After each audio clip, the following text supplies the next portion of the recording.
colleagues in the House of Representatives, magandang hapon po sa inyong lahat. This representation rises in this chamber for the first time on a matter of personal privilege to speak regarding an urgent concern that directly affects the life of my constituents and the lives of millions of Filipinos who live in Metro Manila. It is an issue, if not addressed, may also derail the aspirations of the Philippines to become, as President Ferdinand Bongbong Marcos Jr. says, Asia's fastest rising star. The issue, Mr. Speaker, is flooding in the National Capital Region. Many of us in the House are intimately familiar with this problem. There are those who have been stuck in traffic resulting from heavy afternoon downpours.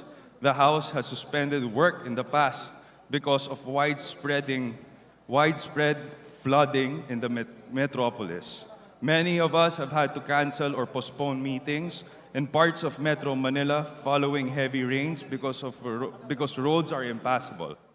Isa sa mga lugar na apektado po ay ang aking distrito. Unfortunately, our district is not alone in its misery, as many parts of Metro Manila become inaccessible and are paralyzed when rains pummel our capital. The damage caused by floods in the whole country, not just in Metro Manila, is substantial. The Philippine Statistics Authority recently revealed that the total cost of damage due to natural extreme events and disasters that hit the country in 2021, Mr. Speaker, was 60.7 billion pesos. This is 27% higher than in 2020 when the damage cost us 47.8 billion pesos. The future appears just as bleak.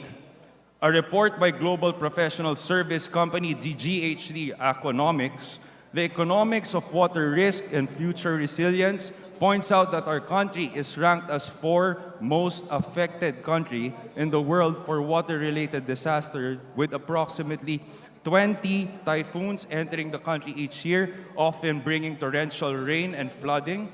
These floods and tropical storms, according to the report, could result in losses amounting to $89 billion between 2022 and 2050. At the current exchange rate, that is equivalent to 5.1 trillion pesos, Mr. Speaker. Flooding in Metro Manila is a painful constant that is reflected in the headlines of articles that report them. Please allow me to provide some examples. In 2012, a major daily published an article that reads, "Philippine stocks fall as investors assess impact of floods." In 2014, an international wire service posted a similar article online which says heavy rain floods Philippine capital, markets, schools shut. In 2017, a respected international business publication came out with a piece entitled "Philippine Markets Shut at Waist-High Storm Water Floods Capital."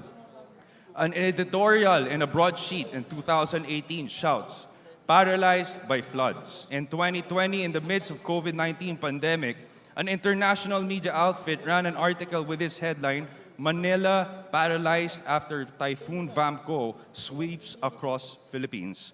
Last year, the same broadsheet that published the "Paralyzed by Floods" editorial came out with another editorial entitled "Paralyzed by Floods Again." What people around the world have read about, my constituents experience on a regular basis. In my first month as a representative, thunderstorms and heavy rain caused sudden flooding in several barangays in my district. In Barangay Mariblo, Barangay Santo Domingo, and Barangay Talayan, residents experienced waist-deep floods. At sa mga barangay po na katulad ng Bungad, San Antonio, Katipunan at Dabayan naman, hanggang tuhod po ang baha. Doon naman po sa West Riverside, kasama po ang Barangay Del Monte na hindi na po makalabas ang mga tao sa kanilang bahay dahil po sa tindi ng baha. Many roads in my district were impassable, which made it impossible for families to go out and buy food and other basic necessities. Ganun na po kalala, Mr. Speaker. With assistance from our city and barangay officials as well as national government agencies, we extend to families who need food and water. In the days and weeks that followed, we put in place teams to monitor and respond to flooding. and have in several instances donated pumps to chronically affected residents whose homes are flooded even after a light downpour.